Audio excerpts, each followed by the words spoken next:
Essa anamnese, ela preenche também os mesmos, a gente vai ver algumas nuances de diferenças aqui, mas os mesmos domínios que o IVCF já avaliou. Só que o IVCF ele é um método de rastreio inicial, então ele não vai, quando ele vai avaliar a funcionalidade, ele faz lá 4 perguntas. E a gente tem na geriatria, para avaliar todos esses domínios, inúmeras escalas.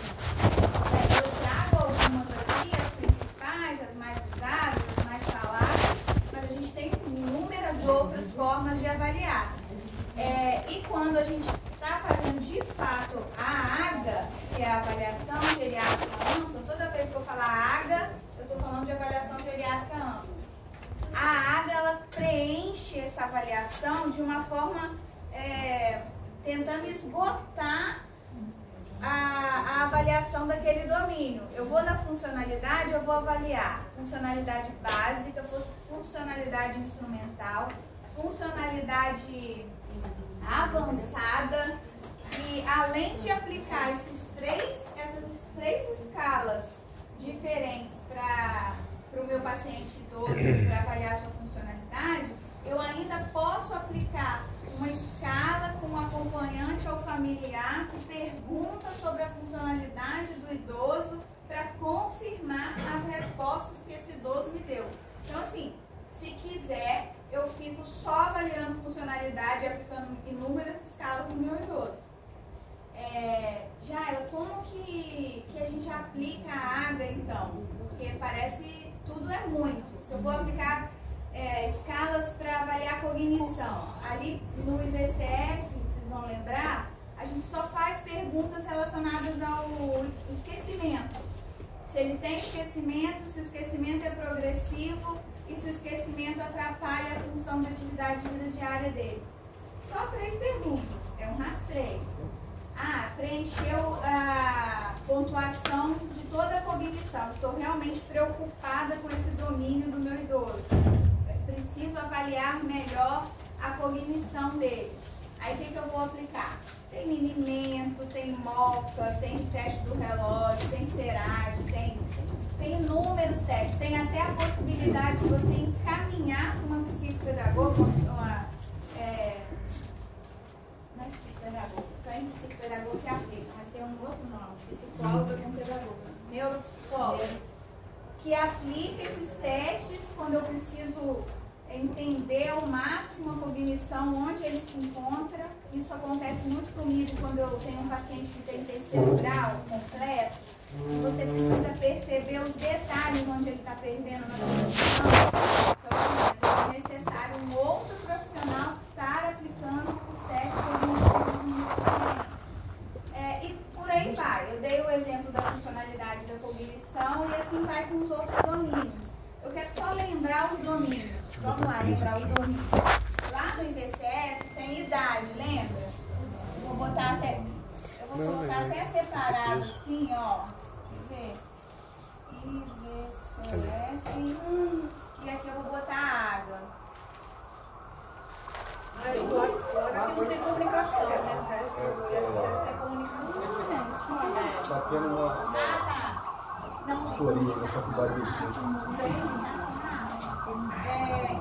Não tem idade na água. Jaira, não é importante aquela questão da idade que eu falo, né? Não é importante porque a gente sabe, vou ser repetitivo, 2 pessoas de 80 anos podem ter 80 anos, uma está robusta, outra está frágil. Então, idade na geriatria não é relevante. A gente nunca vai concluir assim, doutora Jaira, mas tem 90 anos já, né? Não, a gente não vai concluir assim. Hoje a gente atendeu um paciente de 92 anos frágil, mas a gente pode ter um paciente de 92 anos que não está nesse lugar. Ele já é robusto, então as decisões relacionadas ao robusto e ao frágil que vão valer e não quantos anos eles têm, né? Professora, isso até me deu essa dúvida lá no ambulatório, mas não ia falar na frente do paciente. Mas a pessoa, não é de se esperar que a pessoa de 91 já não esteja tão legal? Não é de se esperar. Não. A Como geriatria é que você quer que enxergue da mesma forma? Não dá. Infelizmente, a gente mora no Brasil. Aí, se a gente falar assim, Minha a avó maioria das pessoas vão estar como vai no berço sozinho, 90. Sim, ou pior. Provavelmente. Ou já morreram. Ou nem existe mais. Ou nem existe mais. Mas assim, vou falar dela de novo. Aí tem lá aquela Elô Pinheiro, 80 e poucos anos. Mas isso é uma realidade. É uma realidade, mas é o que a gente busca. Eu quero Até isso mesmo por conta financeira. questões socioeconômicas, concordo. Mas a gente não pode se acreditar. Não pode, porque existe. O natural Se existe, é você realmente Existe, não quer ficar daquele jeito. Não. O natural, olha o que ele falou, gente. Isso lá na frente vai fazer sentido quando a gente começar a falar mais desses termos. O natural é o envelhecimento fisiológico.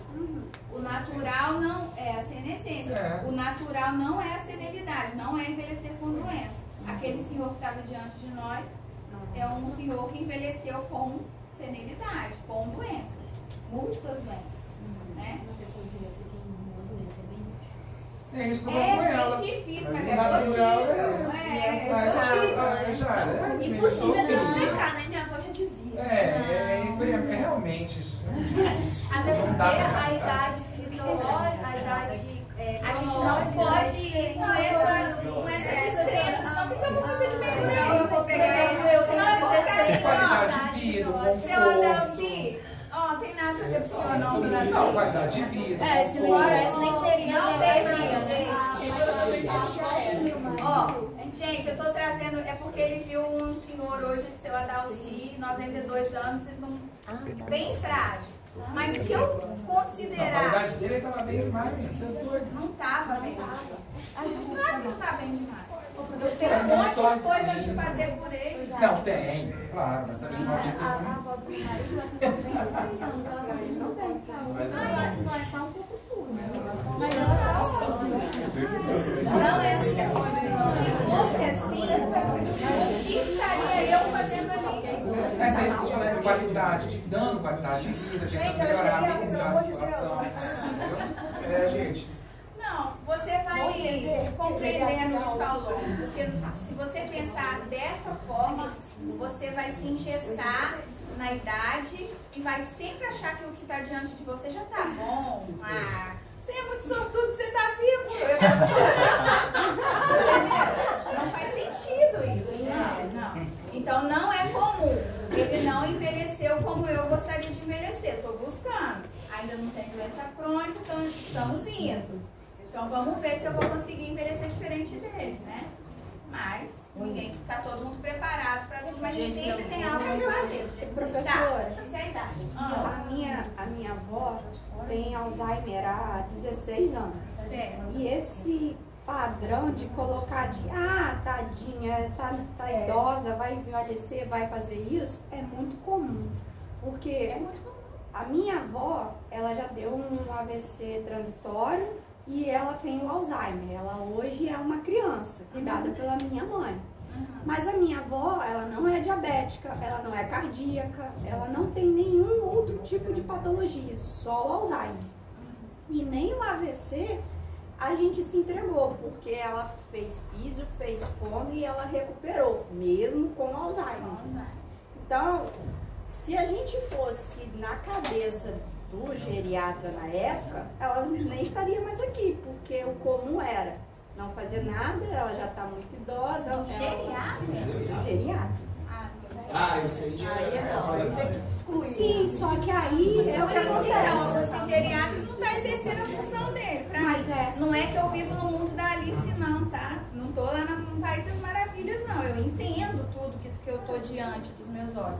Mas se eu falar assim, se eu só olhar, a gente está falando de idade. Se eu só olhar a idade do meu paciente e ali eu já dar essa sentença para ele, vai terminar os velhos. Aí ele vai falar sempre é um pragmatismo. Você não vou tratar daquele seu a física, a fome, tudo que ela faz, fui eu que fui atrás para ela fazer com o meu. que pelo geriatra ela não iria fazer, porque ela já estava com 90 anos.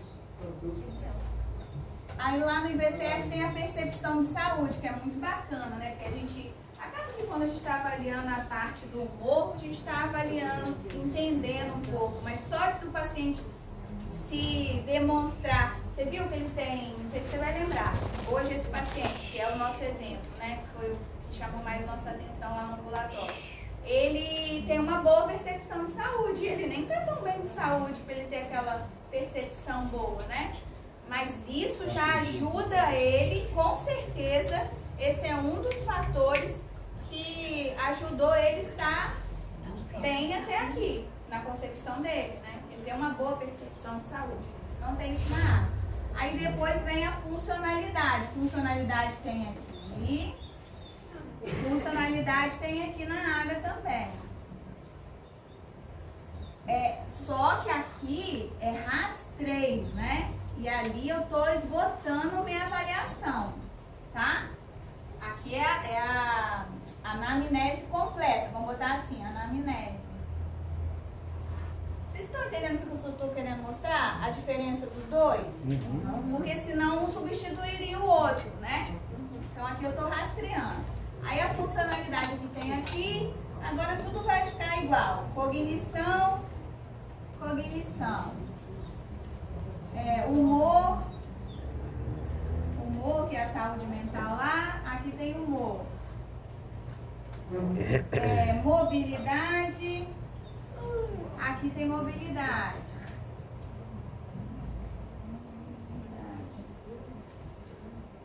Comunicação. Só um pouquinho. Não, tem mais uma coisa. Por isso que eu estou indo até o final. Comunicação.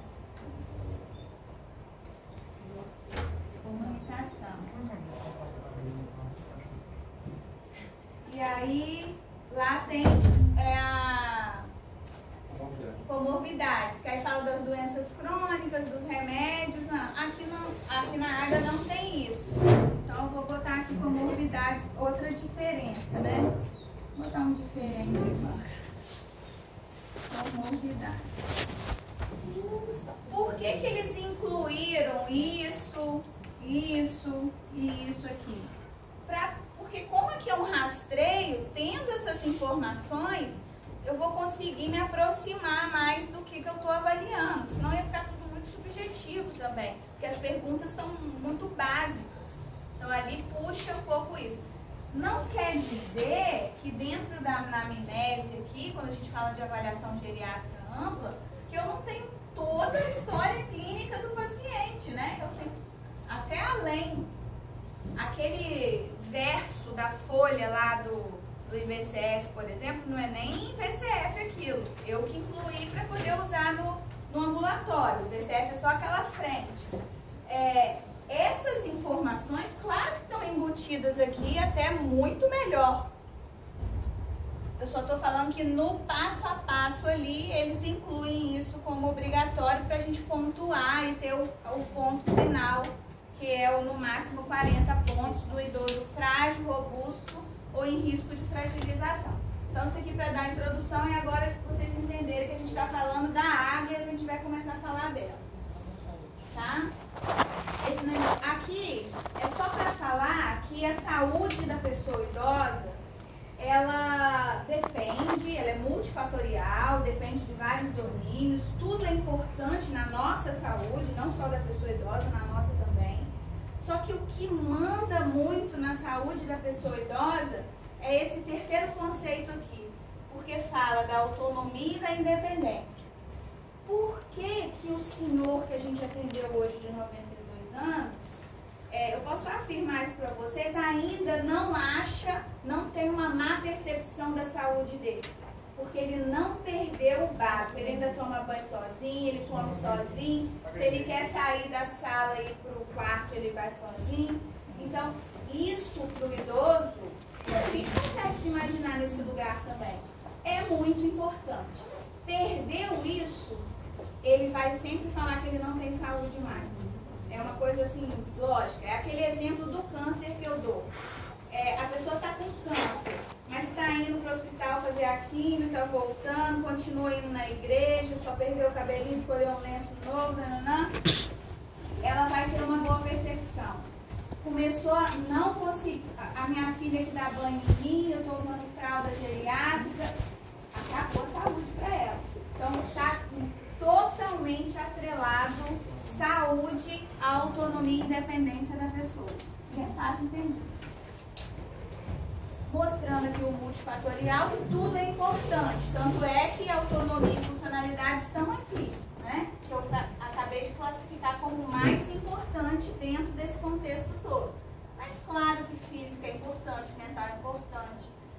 Suporte familiar até o financeiro. Tudo que a gente falou aqui quando eu dei o exemplo de um envelhecimento saudável. Com certeza. A pessoa vai lá hoje, gerencia uma medicina integrativa a gente fala, esqueci o nome da expressão agora, é medicina, não é alta performance não, esqueci, tem um termo diferente agora, porque você faz seu estudo genético e aí tudo seu suplemento, sua alimentação, tudo é baseado naquela medicina de precisão. Medicina de precisão. Então, aí a pessoa tem esse dinheiro, vai lá, faz essa consulta médica, o plano dela deve, assim, estar entre 50, 100 mil reais, um plano mensal de controle da saúde. É isso mesmo. Tanto é que quando eu fiz a minha especialização na medicina integrativa, na longevidade saudável, lá do Ítalo Rachid, que vocês também seguem ele no Instagram, às vezes eu ficava lá, assim, gente, não é meu ambiente isso aqui, não tem nem como eu reproduzir isso aqui no meu consultório.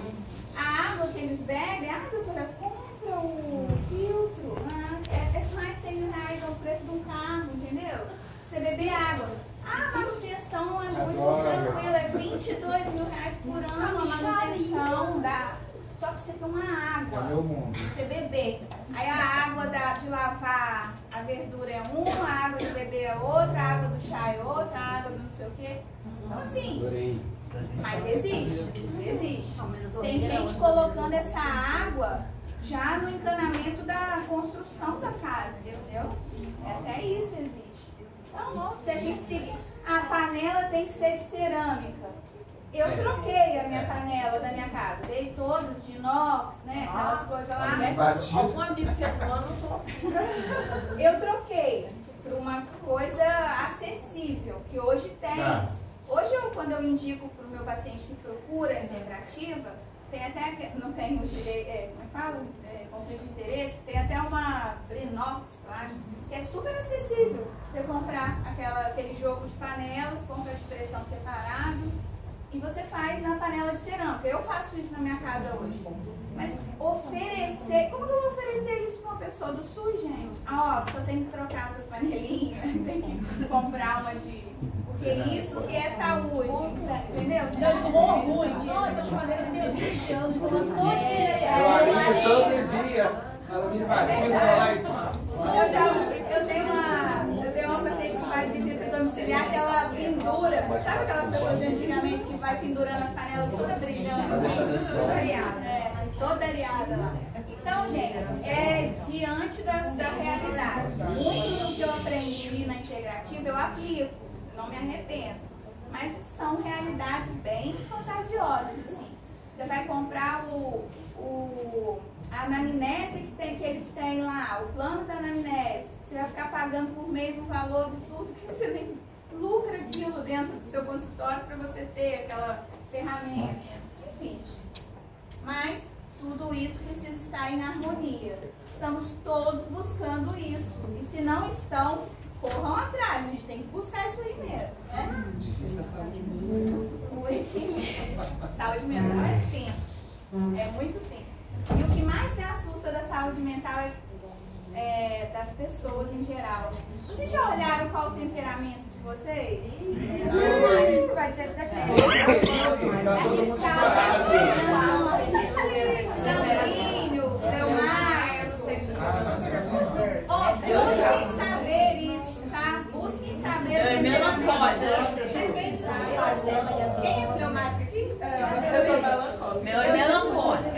fleumática.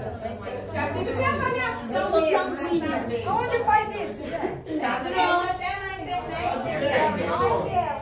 Eu também quero fazer. Aí o que acontece? Peraí, gente. Por exemplo, aquela questão de saúde mental, né? De isolamento, que é uma preocupação mundial, do idoso que fica sozinho. O fleumático, ele está sozinho com ele, um livro, uma brisa, uma árvore, acabou. Está resolvido. A gente não tem essa... Você tem essa aflição de estar sozinho? Então, tanto é que o fleumático, isso não é medicina não, mas deveria estar até na água lá já, porque é muito importante. O fleumático, ele tem uma questão muito interessante, que é assim, eu gosto dele, gosto como pessoa, é um grande amigo, a gente se encontra aqui toda quarta-feira, eu falo com ele. Se eu ficar 1 ano sem ver ele, quando eu encontro ele, eu continuo gostando dele.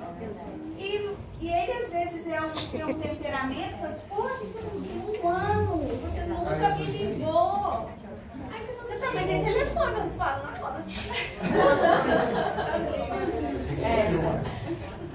Procurem buscar o temperamento de vocês, que vocês vão se encontrar em todos os relacionamentos. Com mãe, com filho, com um amigo, tudo. É muito bacana.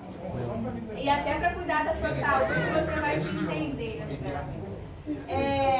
Vamos lá. Isso aqui é extremamente importante. Isso é uma forma da gente entender. Vamos lá, gente, estou gritando, fica pouquinho. É uma forma da gente entender a senescência e a senilidade. Olha aqui. Vamos primeiro no vermelho. O vermelho ali fala do limiar de incapacidade. O que ninguém quer, nem para você, nem para um familiar seu, é que você atravesse essa linha preta aqui, ó, atravessando um limiar da incapacidade, que é perder autonomia e funcionalidade, né? Que a gente viu que é tão importante na saúde do idoso. Só que envelhecer ainda não existe o medicamento que interrompe o envelhecimento. O envelhecimento, ele é da célula, né? Mitocondrial, não tem como. Então, assim, eu vou nascer e eu vou adquirir várias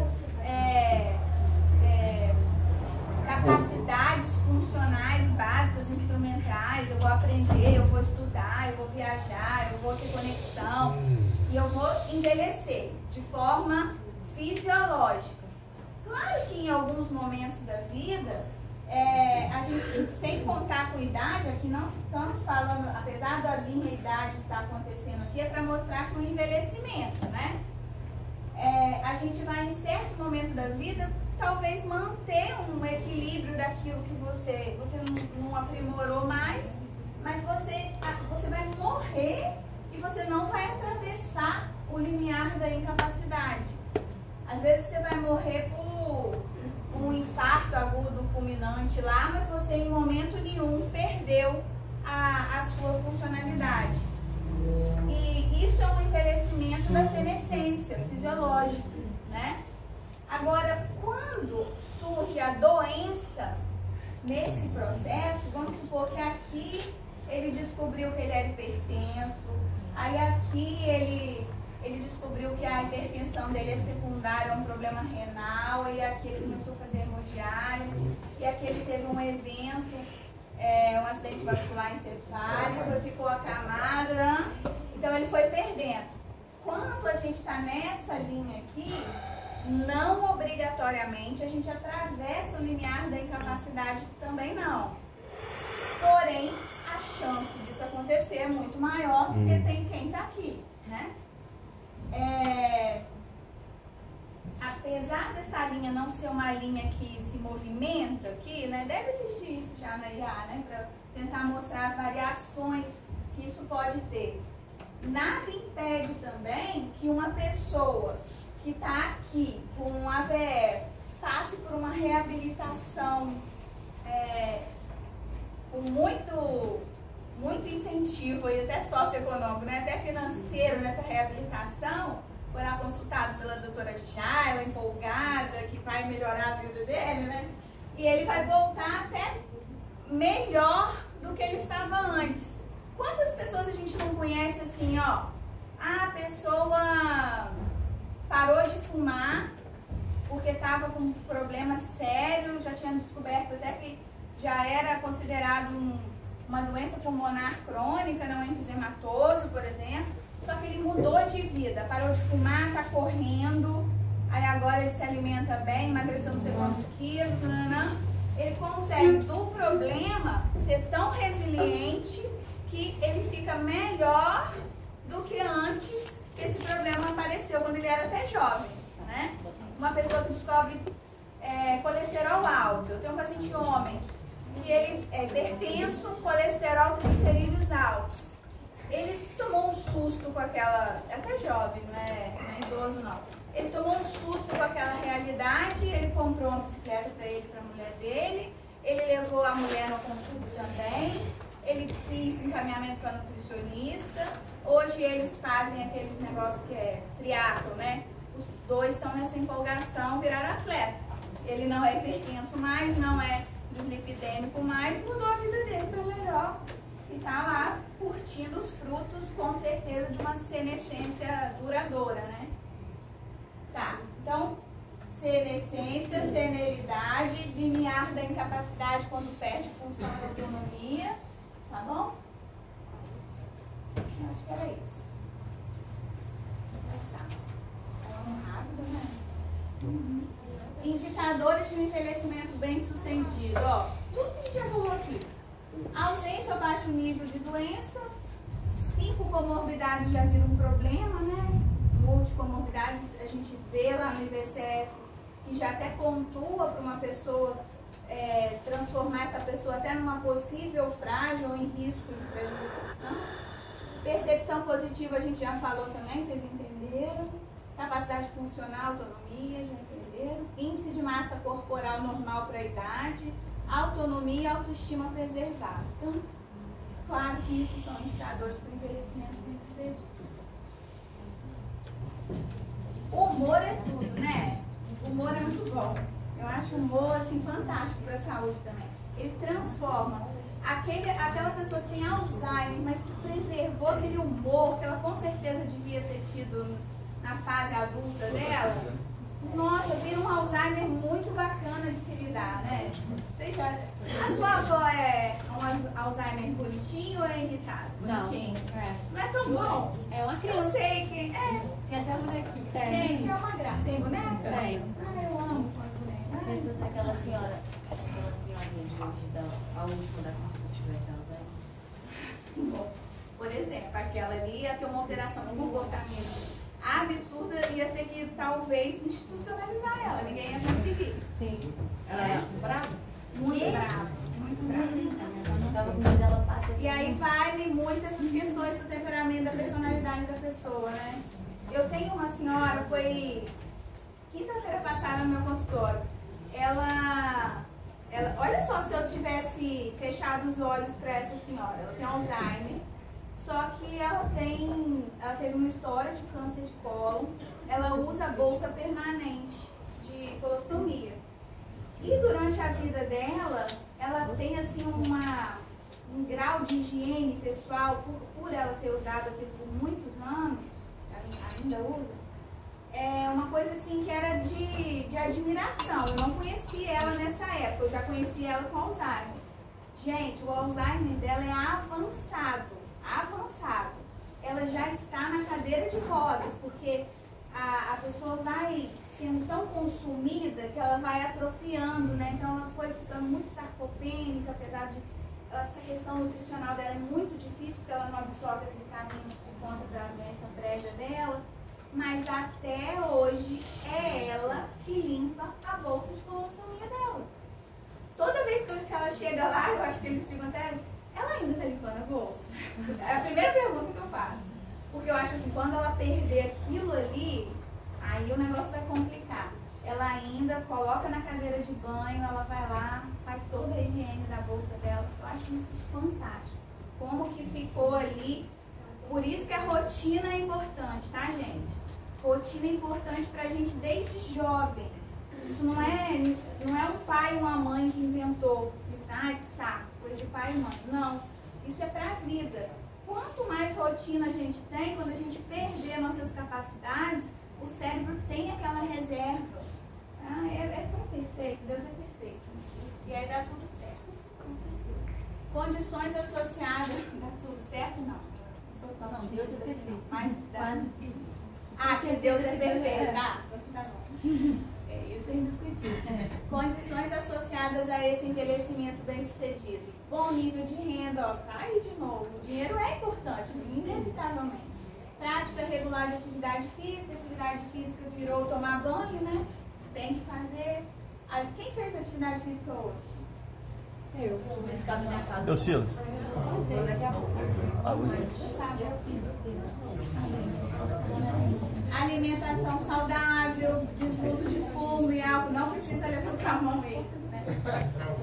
Esse a gente está aprendendo ainda. Até quem bebe pouco acaba bebendo, né? Bebe um vinho no final de semana, né? Então, eu acho lindo, é um luxo. Quem não bebe aqui? Quem não bebe?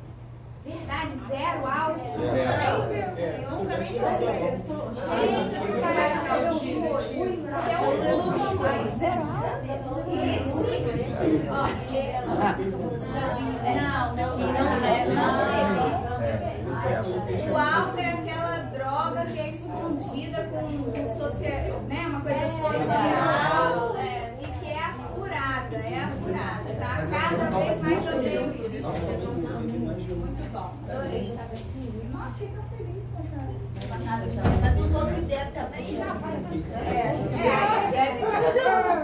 É verdade. Adaptação às mudanças relacionadas, essa capacidade de ser resiliente, de se adaptar. É fantástica. Hoje, vocês não viram não. A residente avaliou uma paciente lá, gente, me ajuda. A residente avaliou uma paciente lá que fez, ela falou assim, eu me dei um presente. Primeiro eu fiz esse joelho e agora eu fiz esse, prótese completa do joelho. Ela se deu um presente. Que linda aquela frase que ela falou. Ela falou, se eu não tivesse feito isso por mim, eu não estaria nem andando. Porque eu tinha realmente a indicação de prótese total bilateral. Fila do SUS, ninguém me chamava, aposentei, falei, o quê? Vou me dar esse presente. Tem gente que faz uma abdominoplastia, né? E ela foi lá e deu e anda muito bem, faz atividade física, cuida do marido que tem ela, e Parkinson. Então, assim, achei bacana a resposta que ela deu. Então, se adaptou às mudanças que, infelizmente, aconteceram com ela. Suporte psicossocial, crença religiosa, engajamento ativo com a vida. Suporte psicossocial, gente, olha que bonito, a paciente brava de hoje, nada é perfeito. Elas vivem numa pequena relação, assim, né, uma mini comunidade, que elas, amigas, moram juntas, umas cuidam das outras, são da mesma igreja, dividem os gastos da casa, com certeza deve sobrar bem, né? E as atividades para fazer a limpeza, achei fantástico. Aqui do nosso lado, alguém tendo uma ideia, e não fica sozinho. Né? Engajamento ativo com a vida. Gente do céu. Você está reclamando agora. Essas televisões não param de falar. Depois do almoço, vocês estão com pouco. Eu estou falando um negócio do engajamento aqui. Eu tenho uma senhora lá que eu atendo, ela sozinha, um filho morreu, viúva, não sei o quê, só coisa triste, só aquelas pessoas que têm tragédia atrás de tragédia. Aí ela sempre gostou muito de cozinhar e tal. O que ela está fazendo? Está ganhando dinheiro agora, na melhor idade dela, né? Ela compra as verduras, os legumes, ela pica, ela separa em saquinho. Se você quer comprar sopa, você quer comprar só legumes sortidos, tudo picadinho, lavadinho, só você ir lá e fazer. Uma senhora faz isso, ela faz todo o processo, ninguém faz nada para ela. Todo o processo é ela que faz, desde a compra até a venda, sacolar tudo. Olha só, poderia estar ali chorando mágoas da vida, que realmente ela teve todo o direito, porque é uma história bem pesada, e conseguiu ressignificar e ter esse engajamento ativo com a vida, conversar com os clientes dela, entender o gosto de cada um, a dieta de cada um. Tem gente que leva a dieta para ela e ela vai e cria lá a as refeições, está ganhando um monte de dinheiro lá. As nutricionistas estão mandando, indicando ela, né? Porque tudo que o profissional faz com propósito, ele já se dá bem. Essa é a grande coisa hoje do marketing, né? É entender o propósito do que você faz. Quando você tem o seu propósito, a chance de você dar certo é muito grande. E essa senhora não foi diferente. Posso contar dela? É de Itaperuna. Mas é muito bom mesmo. Lembrando o Osler, eu adoro o Osler, ele já falava, olha quanto tempo, né? Ouvir o paciente. Quando a gente para ouvir o paciente, a gente consegue detectar onde a gente precisa até parar um pouco mais para avaliar aquilo melhor, né? E ele fala dos 3 Hs, ó, ao humor ali, por isso que eu falei do humor agora mais cedo. Humanismo, humildade e humor, assim que ele falava sobre a medicina. E o que eu não sou muito a favor, quando vocês me verem falando disso, eu sempre faço esse comentário. Eu acho muito estranho nós, seres humanos, eu, professora, que preciso conversar com vocês, ter que explicar que vocês precisam ter um olhar humano para a pessoa que vocês estão atendendo. Isso para mim seria lógico, né? Mas infelizmente a gente ainda está vivendo uma situação que as pessoas ainda buscam algumas áreas da vida totalmente sem propósito. O propósito às vezes é muito financeiro. Não estou julgando, porque claro que é bom ganhar dinheiro. Quem não quer ganhar dinheiro? Eu adoro quando ganho. Nossa! Quando o consultório vai bem, eu fico assim, o que eu vou comprar de presente para mim? Lojas. Onde eu vou investir? A gente gosta de dinheiro, quem não gosta? É hipocrisia falar isso. Mas você ter outro propósito e conseguir exercer isso aí, né? Uma prática humanizada, com humildade, com muito humor, tentando sempre ver o melhor que o seu paciente precisa, o que você pode oferecer. E até o momento que você não pode oferecer e você precisa de ajuda de alguém, você não ficar amarrado com a pessoa, você fica ali pedindo exame, não sabe o que faz mais, mas não consegue soltar o paciente também não. Isso é errado. Pra gente conseguir saber o que é mais importante. Tá bom? Aqui eu já falei. Tá. Falar de apresentação atípica. O idoso, cada idoso é uma caixinha de surpresa.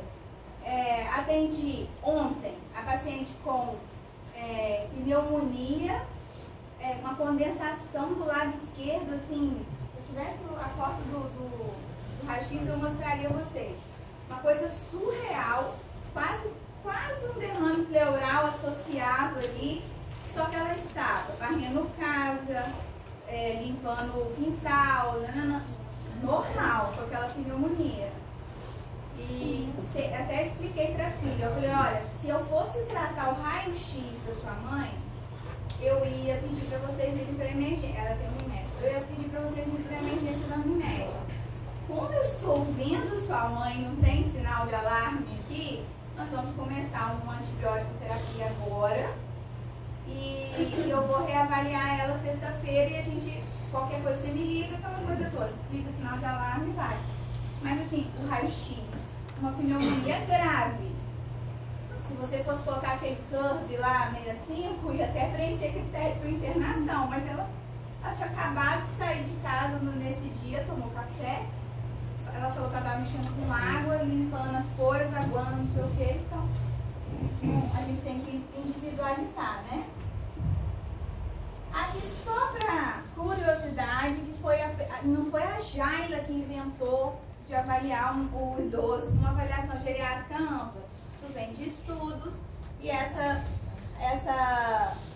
linda mulher aí, não tão linda, né? Mais ou menos é assim. Eu julgando. A Marjorie, ela é a mãe da medicina geriátrica, apesar dela ser uma enfermeira. E ela aplicava essas avaliações dos domínios aí, conseguiu ampliar o número de diagnósticos. Você está me julgando aí agora? Do que eu falei dela ou do que alguém falou? Realizar planos individualizados, devolver pacientes à vida em comunidade. Com essa avaliação, a gente consegue muitas vezes, e acredite, é verdade, muitas vezes devolver algo que ninguém nunca ia ter percebido. Não sei se vocês já viram um vídeo na internet que é assim, o paciente chegando no cardiologista. Aí mostra o paciente, vamos supor, eu não lembro mais a cronologia, mas era assim, o paciente, aí ele vai, afere a pressão. Sua pressão tá alta, vou passar mais um remédio aqui. Aí ele vai embora.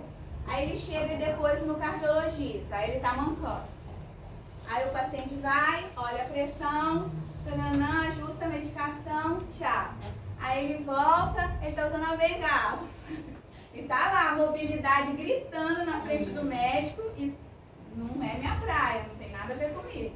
Aí no final ele de cadeira de roda, alguém ajudando ele, e o homem tá lá, sorbendo a pressão. Então assim, a água é isso.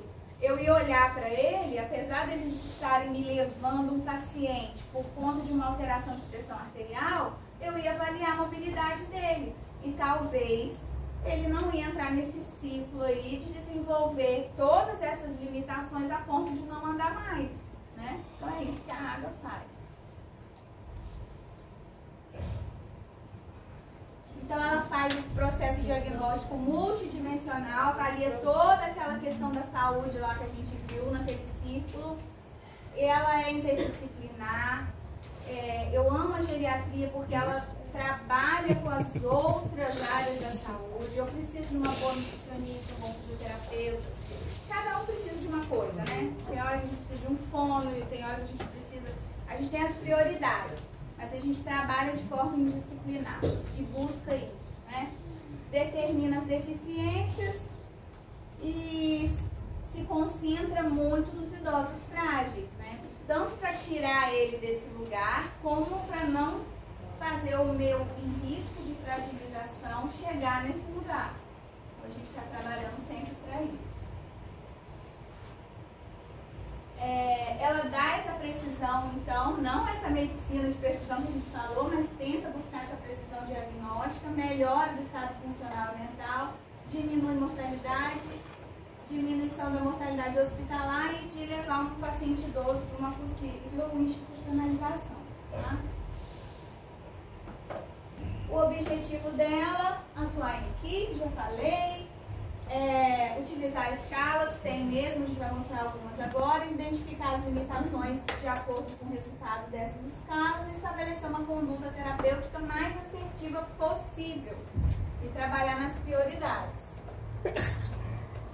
Já escrevi ali, funcionalidade, avaliação cognitiva, humor, equilíbrio e marcha, que é a mobilidade, avaliação da comunicação. Tudo isso está incluído na avaliação geriátrica ampla na área. Aí vamos falar agora um pouquinho de cada uma. A funcionalidade. A gente já falou muito, vocês vão só pegar o nome agora das escalas e entender. É o ponto de partida. Eu já falei desde o slide lá da conceito de saúde, o quanto funcionalidade é importante, não só para mim enquanto médica, para avaliar esse paciente, para eu saber quais as decisões eu vou tomar, quanto para o paciente também. Eu avalio atividades básicas. Básica é se toma banho, se alimenta sozinho, se faz transferências ali dentro do lar. São mais situações de autocuidado. As instrumentais são aquelas que você faz mais no ambiente externo ou aprende a utilizar coisas como eu consigo ir num banco e resolver tudo lá no caixa eletrônico. Eu consigo fazer compras, então ele gerencia dinheiro, entende tudo como que é feito. Sabe fazer uma comida. Às vezes vocês não podem me pegar falando assim com o paciente: a senhora cozinha lá? Cozinha. Como é que a senhora faz o feijão, hein? Aí ela pensa assim, elas olham pra você assim: gente, o que essa médica tá me perguntando como é que eu faço meu feijão? Eu me fala o passo a passo, como é que a senhora faz? Eu não sei fazer feijão. Ela, eu coloco o alho, aí eu faço assim, eu jogo. Isso é uma atividade instrumental que ela consegue realizar. A avançada é assim: ela faz uma coisa manual, um crochê, um artesanato, uma pintura, ela anda de moto, ela anda de bicicleta. Eu tenho uma paciente na UBS do aeroporto, aquelas pessoas assim, saia comprida, um coque, cabelo todo branquinho, óculos pequenininho e tal, toda com aquela camisa de botãozinho e tal, muito bonitinha. Eu já contei essa? Aí quando ela, um dia eu indo embora, ela era a última paciente, a gente foi embora junto, ela tá naquelas motinhas, puxa aquele negocinho assim, pega um capacetinho, pode botar assim, aí coloca. Eu falei, não, a moda de moto não. Toda delicadinha, só lá na motinha dela, uma motinha bonitinha ainda, daquelas mais modernas que tem. Eu achei fantástico, tinha que ter tirado foto daqui. Isso é uma atividade avançada, né? Idoso que corre, tem várias coisas. Eu tenho um idoso carpinteiro, ele faz cada coisa linda, assim, porque ele já é aposentado. Aí a avaliação da funcionalidade. Tem nome, a básica é o CATS. Essa aí que é a nossa escala. Já falei tudo isso, ó, que faz as 6 funções aqui, essas mais relacionadas ao autocuidado. Eu vou mandar para vocês escalas separadas, assim, de PDF, para vocês terem na hora de estudar. Tem que decorar a escala, professor? Não, mas tem que, tem que saber que a escala de funcionalidade, qual o nomezinho, pelo menos dessas que a gente apresenta, assim, um nome. CAT. Que você está sabendo que é da básica. A outra tem que saber que é da instrumental. Mas não precisa saber os 6 domínios. Não. Esse aqui é o ainda de CATS, né? Agora as instrumentais. Falar o telefone, fazer compra, preparar a refeição. São as perguntas que a gente vai fazendo. Essa de Pfeiffer aqui era essa que eu falei que a gente aplica pro acompanhante, pro familiar. Ele é capaz de preparar uma comida? Aí ou é normal, faz com dificuldade, necessita de ajuda, não é capaz, nunca fez, mas poderia fazê-lo, nunca fez e agora teria dificuldade. Você consegue ir mais no detalhe, né? Porque às vezes ela toma banho sozinha, mas ela precisa de ajuda. Às vezes ela toma banho sozinha porque ela não quer ajuda, ela não é capaz de se limpar sozinha, mas ela entra para dentro do banheiro. Então, essa escala consegue lapidar essa informação de uma forma muito próxima da realidade que é lá dentro da casa deles, né? Então, às vezes eu gosto de aplicar ela longe do paciente, quando ele tem a cognição preservada, porque senão é a hora que causa muito atrito, muito atrito. Não, doutora, ela cozinha, mas ela tá queimando feijão, ela tá não sei o quê. Aí começa a briga, conflito familiar nos patrões. Cognição, a gente vai avaliar através das escalas, dos testes cognitivos, todas essas áreas da cognição. Aí eu trouxe aqui a principal, que é o teste do minimento, mas coloquei aqui também o teste do relógio, o teste de influência verbal, o teste cerário, eu vou mostrar alguns. O minimento é muito importante. Vale a pena a gente não saber de todo, tem lá, só a gente aplicar. Mas é entender que no minimento a gente está avaliando orientação no tempo e no espaço, que a gente avalia o registro da memória, a atenção e cálculo, linguagem, físico espacial. Então, saber o que eu estou avaliando dentro desse teste cognitivo é importante. Saber o nome do que pede, não, tá ali, a gente não precisa queimar neurônio para isso, né? Entender que se eu faço, isso aqui é importante, ó, entender que se meu paciente é analfabeto e ele teve lá 22 pontos no minimento, ele tá normal, né? Porque é de acordo com as capacidades que ele já possui previamente. Agora, se ele tem ensino superior e tem menos que 20, tem lá 28 pontos, 27 pontos, eu já posso me preocupar com ele, apesar de saber que o minimento tem 30 pontos. Então ele perdeu 3 pontos, a gente já é uma preocupação. Inclusive no minimento, quando o meu paciente perde 1 ponto, eu já fico preocupado se ele tem uma escolaridade completa, né? Alguma coisa está ruim ali. Aí a gente faz isso. Vamos lá. Qual ano que a gente está? 2020. Que mês que a gente está? Agosto. Qual o dia do mês de agosto? Não sei.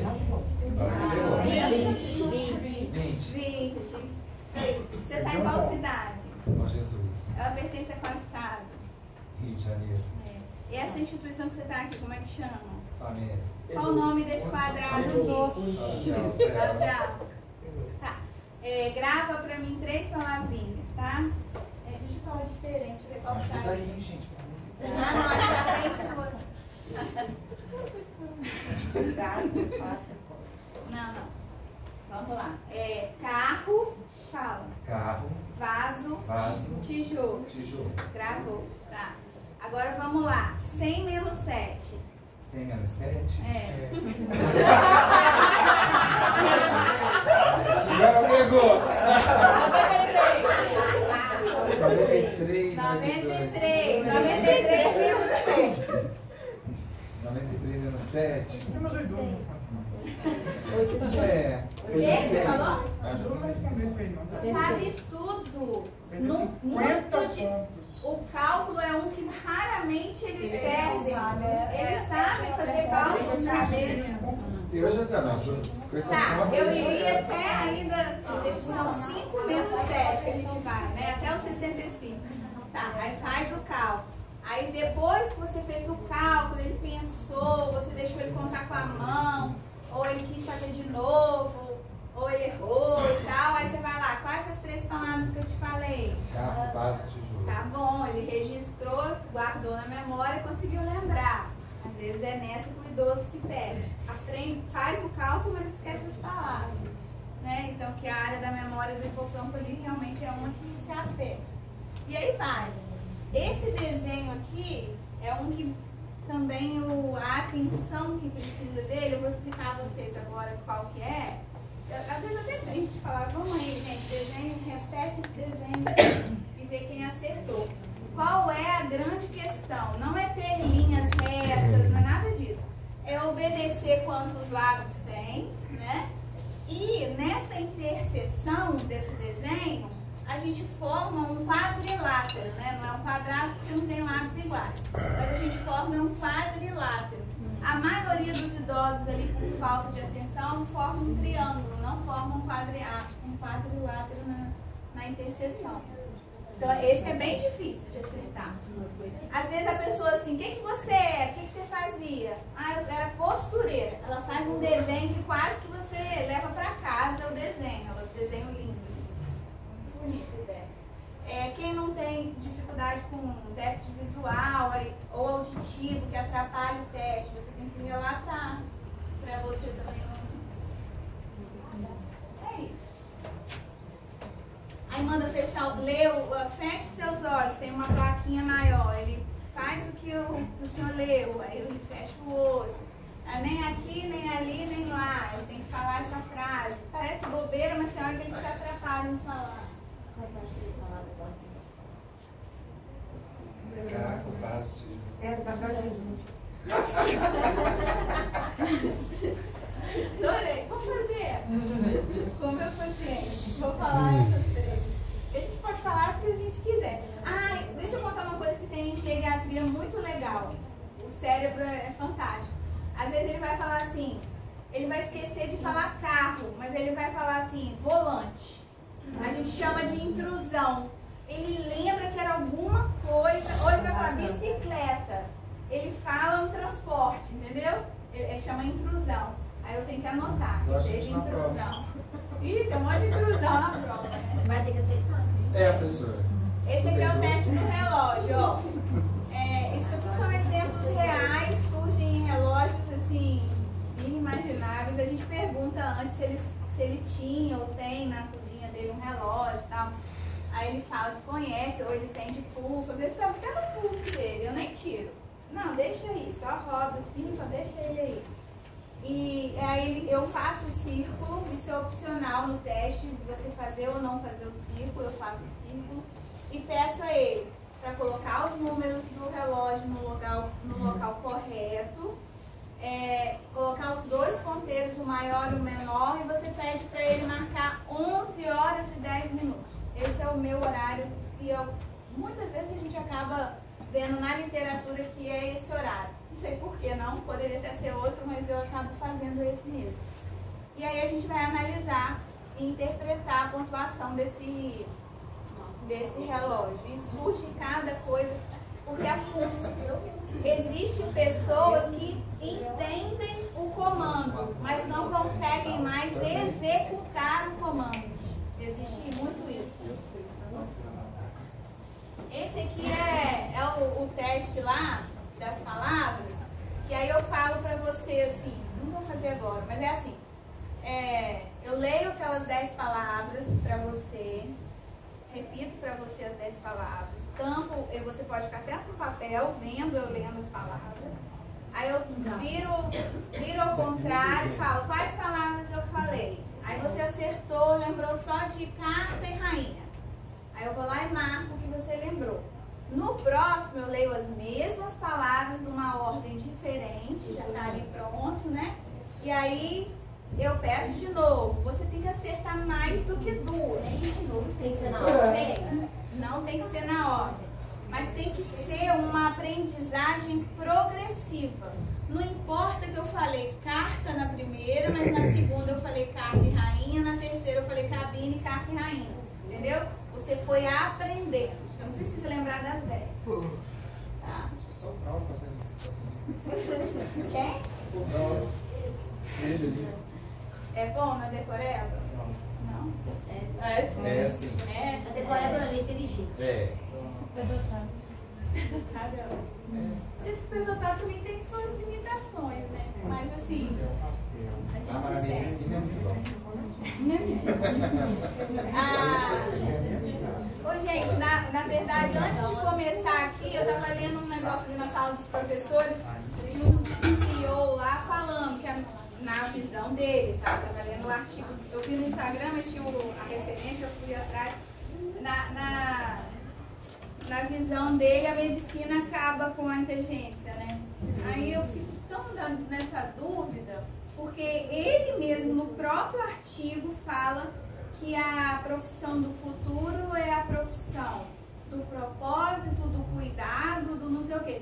Não é. Então como é que a medicina vai acabar e só a IA vai resolver? Porque vai depender de você, vai levar a IA para o seu paciente, mas nesse caminho tem que ter você, né? Então você pode usar ela, mas você vai ter que ter o Osler lá, que humor, humanismo, né? Humildade. Se não tiver isso, aí realmente a pessoa vai estar meio fracassada mesmo.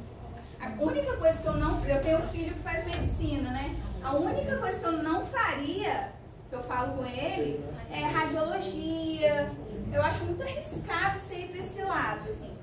Só se realmente você vai quase que ser um engenheiro da computação e vai ser PhD em IA e vai saber usar aquelas máquinas lá, os comandos e tudo que você precisa. Só se for assim. Porque senão eu acho furado ir para esses lados muito... A pediatria e a geriatria, elas estão salvas, porque a gente precisa desse contato físico. Não tem como não ter, né? Avaliação do humor. A escala que a gente utiliza é a avaliação geriátrica ampla. Aqui só está falando que a gente, o diagnóstico da depressão no idoso, às vezes ele não é feito, né? Porque o idoso, quanto mais o idoso quer, ele é um idoso que não dá trabalho, então às vezes você não percebe as situações, né? Então a gente tem que ficar muito atento. E se algum fato acontece na vida dele, até uma preocupação com o neto, a morte do cônjuge, com certeza vai ser algo que vai causar o abandono, maus traços, aí nem se fala, né? Isso é loucura. Aquele idoso, igual eu dou o exemplo, que vive dentro da casa dele, que ele comprou com o dinheiro dele, mas com todas as gerações morando com ele. Esse é um idoso que gera muita preocupação. Às vezes ele libera o quarto dele para a filha morar lá e ele sai dali, vai para o outro quartinho e ali mora o neto e ali mora... É loucura, né? Tem muito isso.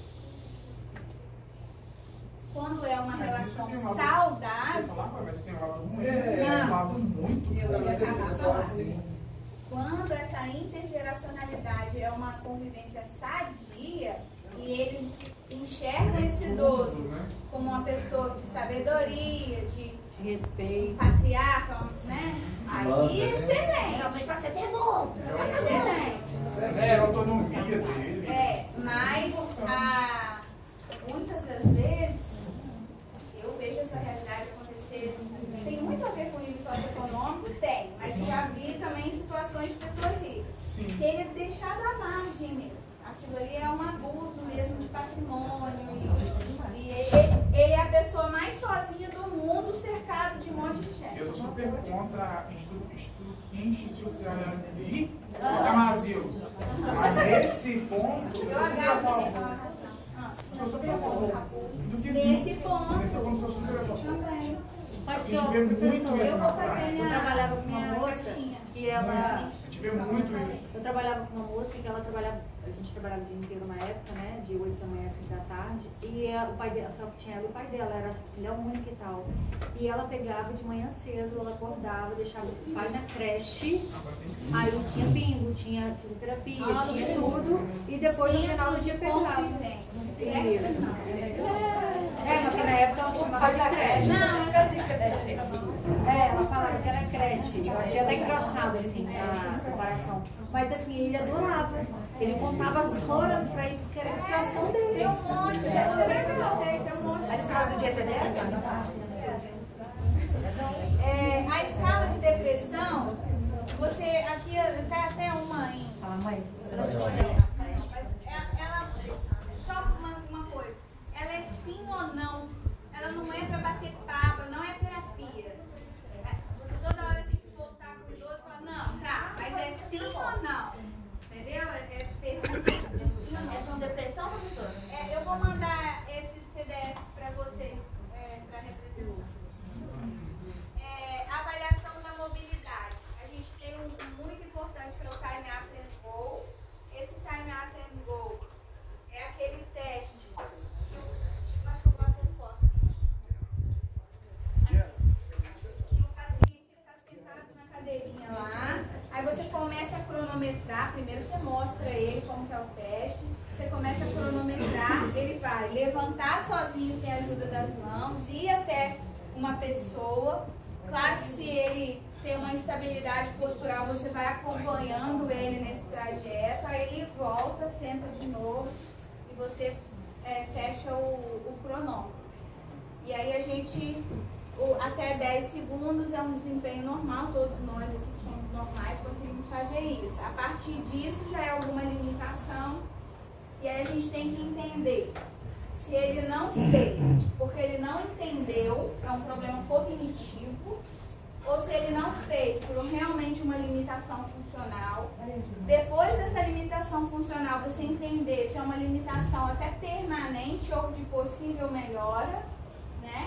Igual aquela senhora que eu falei hoje, que fez a prótese do joelho. Com certeza ela já teve uma lentificação de marcha que hoje ela não tem mais. Então ela resolveu uma coisa que tinha possível reabilitação. Comunicação, gente, ó, comunicação. Lá no IPCF você pergunta se ele enxerga, se ele ouve, né? Não é assim que pergunta, mas tem lá a perguntinha para cada domínio desse aí. Na vida real, assim, se você detecta um problema visual, você manda para o oftalmologista. Você não vai aplicar isso aqui nele, ó. Na AGA fala para aplicar. Eu não tenho isso no meu consultório, eu não vou fazer esse exame nele. Eu peço para o especialista. A auditiva tem o teste do sussurro. O teste do sussurro é a coisa mais subjetiva do mundo. Eu também peço audiometria, se eu estou com dúvida, lógico. Mas o teste do sussurro é você pega uma folha, faz aquele coisinha assim, faz assim. Você vai falar uma letra e 2 números e pede o paciente para repetir. Você está atrás dele, do lado do ouvido direito e esquerdo, e vai falar uma letra, 2 números. Se ele não repetir, teste do sussurro positivo. Mas olha que coisa louca, né? Como que eu vou fazer um diagnóstico assim? Aí eu Você vai ver que é melhor fazer outra Sozinho. Exatamente.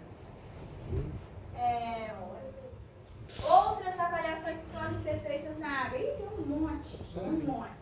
Mas a incontinência urinária é uma coisa que está até separada na AGA, lá está dentro de mobilidade no IBCF, pergunta, né, se tem o escape da urinofese.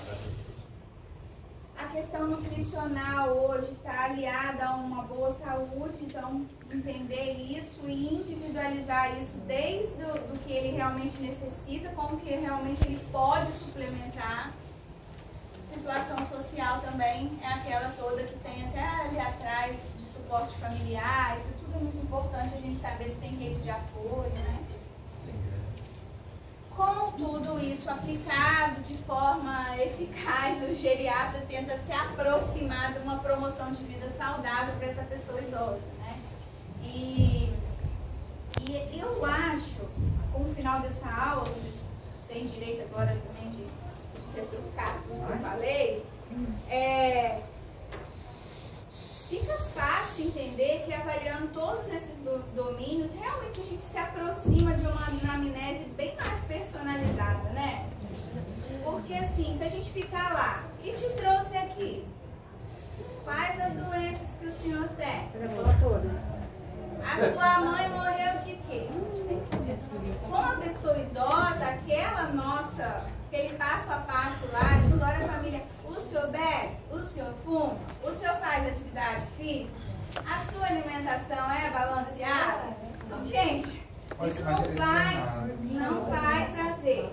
A água faz a gente ter os olhos além do que o paciente disse, do que ele trouxe, da demanda que ele trouxe. A gente vai além. Tanto é que muitas vezes a gente até fala assim, eu pergunto para todos, o senhor foi indicado por alguém? Ou o senhor está sentindo alguma coisa? O que fez o senhor vir hoje aqui na consulta com o geriatra? Eu pergunto. Mas tem geriatra que nem isso faz. Fala assim, ó, o senhor vai me contar por que veio aqui no final da consulta. Vai ter um momento para a gente te perguntar isso. Só que eu percebo no meu dia a dia que isso gera muita ansiedade. Você começa a perguntar coisa que não tem nada a ver, ele fala, não, doutora, mas não foi por isso. Então é melhor você entender a demanda que ele tem também e dar valor para ela, mesmo que você fale assim, ah, entendi, nós vamos ver isso também. Só que você já foi numa consulta geriátrica antes? Não. Olha, é um pouquinho diferente, eu vou fazer umas perguntas, uns testes. E aí o senhor vai vendo ao longo, se tiver dúvida, o senhor me interrompe, que eu te explico melhor. Se ficar cansado, quiser ir ao banheiro, e aí a gente vai indo. Até mesmo nesse momento de você permite o paciente estar falando, tem muitas perguntas que você se isenta. Ele mesmo já fala para você.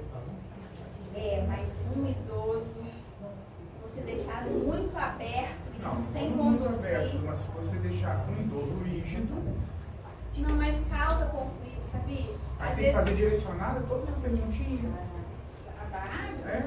Você não pode, na conversa com o paciente, entender? Pode, não. Pode. Entendi. É igual aquela história que eu falei que fica subjetiva. Ele veio sozinho na consulta, eu vou fazer uma pergunta. Você só anda sozinho, você viu pessoa chegando andando, passou movimento. São coisas que fica até esquisito, né? Então você consegue conduzir. Não, entendi. Mas eu tô falando por deixar falar muito, a escuta é importante na comunicação clínica, mas se deixar falar muito, às vezes eles contam uma coisa. Eu sempre conto a história de uma paciente que ela começou a me contar, na hora que eu perguntei de queda, aí ela falou assim, a senhora acertou, a minha saúde acabou depois que eu caí. Aí eu falei, pô, que importante, a senhora acertou. Aí começou. Eu estava na Avenida Brasil, fui no ônibus, fui descer do ônibus, não sei o quê. Aí eu interrompia ela assim, mas quando? Não, deixa eu terminar, pode falar. Aí, 3 horas depois, em 1960 e não sei quando ela trabalhava no Rio de Janeiro. Só que eu acertei, por quê? Ela não tem ali a faixa da limitação funcional? Ali ela começou a cair. Ela começou a ter todos os outros problemas dela. E na verdade ela foi encaminhada para o psiquiatra, porque o negócio dela era bem mais